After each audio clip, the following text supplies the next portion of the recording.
আসসালামু আলাইকুম everyone, welcome back to my another blog series in Singapore. আশা করি সবাই অনেক ভালো আছেন। আলহামদুলিল্লাহ আমরাও ভালো আছি। তো আবারও আপনাদের মাঝে চলে আসলাম আরো একটি নতুন ব্লগ নিয়ে। আর আজ কিন্তু আপনাদেরকে আমি পুরো সিঙ্গাপুর সিটিটাকে একসঙ্গে দেখাবো। না, আমি একদমই মিথ্যা বলছি না, সত্যি বলছি, আপনাদেরকে পুরো সিঙ্গাপুরের ট্যুরটা আমি একসঙ্গে করাবো। তো কিভাবে সিঙ্গাপুর ট্যুরটা দিব, তো চলুন দেখে নেওয়া যাক।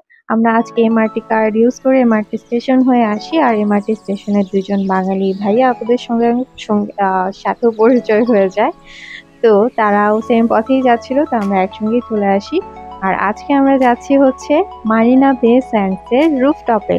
হ্যাঁ, ঠিক ধরেছেন, মারিনা বে স্যান্ডসের রুফটপ 57 ফ্লোর থেকে আপনাদেরকে আজকে পুরো সিঙ্গাপুর সিটি ট্যুর দেবো। তো ভিডিওটি শেষ পর্যন্ত দেখবেন, আশা করি আপনাদের ভালো লাগবে। আর এখন আমরা আছি হচ্ছে মারিনা বে স্যান্ডসের শপিং মলের ভিতরে। শপিং মলের সেকশনগুলো এত সুন্দর করে ইউনিক স্টাইলে সাজানো গোছানো ছিল, দেখতে বেশ ভালো লাগছিল এবং খুব আই ক্যাচি ছিল। এখানে অনেক অনেক ব্র্যান্ডের শপ ছিল, ক্যাসিনো ছিল, অনেক অনেক রেস্টুরেন্ট এবং বার ছিল। সো আমরা এই সব কিছুই ঘুরে দেখতে দেখতে যাচ্ছিলাম রুফটপে যাওয়ার পথে।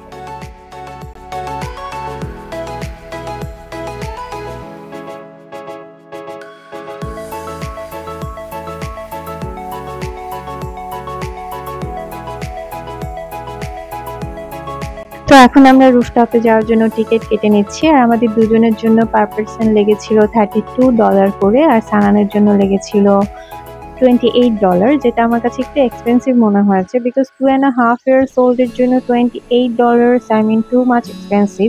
আমাদের টোটাল কস্ট এসেছিল $92 সিঙ্গাপুর ডলার।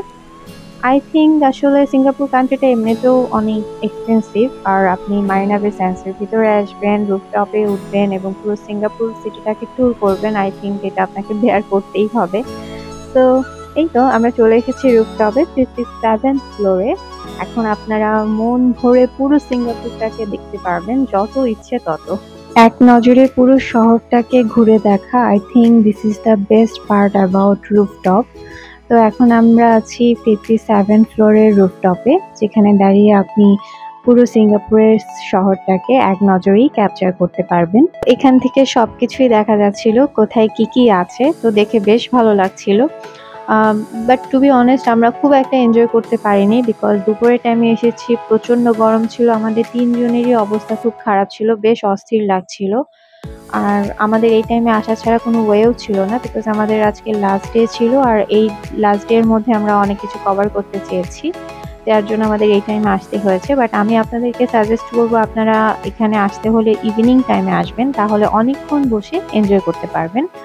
আর গরমের জন্য আমাদের তো নাজেহাল অবস্থা হয়েছেই, প্লাস আমার পায়ের অবস্থা আরও বেশি খারাপ ছিল। আমি ড্রেসের সাথে ম্যাচ করে হিল পরেছিলাম আজকে, যেটাই ছিল আমার সবচেয়ে বড় বোকামি।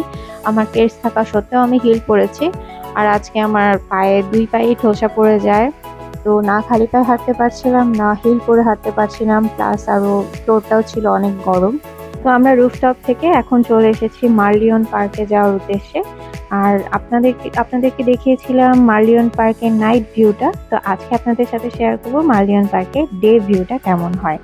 আর যেহেতু এখানে হলিডে ছিল আজকে, যার জন্য বেশ ক্রাউড ছিল সব জায়গায়। এখানে এসে বেশ ভালো লেগেছিল, বাতাস হচ্ছিল, আর পানিতে কিছুক্ষণ পা ভিজিয়ে রেখেছিলাম আমরা। তো এখানে কিছুক্ষণ সময় কাটাই, তারপরে ছবি টবি ক্লিক করি, দেন আমরা এমআরটি কার্ড ইউজ করে বাস দিয়ে হোটেলের উদ্দেশ্যে রওনা দিই। আর আপনি এমআরটি কার্ডটি বাস এবং মেট্রো দুটোতে ইউজ করতে পারবেন। তো আজকের ভিডিওটি এখানেই শেষ করছি। ইনশাআল্লাহ নেক্সট ব্লগে আবার দেখা হবে। সবাই ভালো থাকবেন। আল্লাহ হাফেজ।